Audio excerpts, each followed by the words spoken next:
চট্টগ্রাম বিশ্ববিদ্যালয় কেন্দ্রীয় ছাত্র সংসদ চাকসু নির্বাচনে ভোট গ্রহণ ৩ দিন পিছিয়েছে।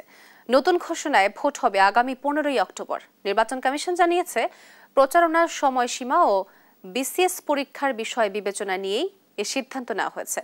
দীর্ঘদিন বন্ধ থাকা বিশ্ববিদ্যালয়ের পরিস্থিতি সহ সবকিছু মিলিয়েই নতুন তারিখ নির্ধারণ করা হয়েছে বলে জানিয়েছে চাকসু নির্বাচন কমিশন।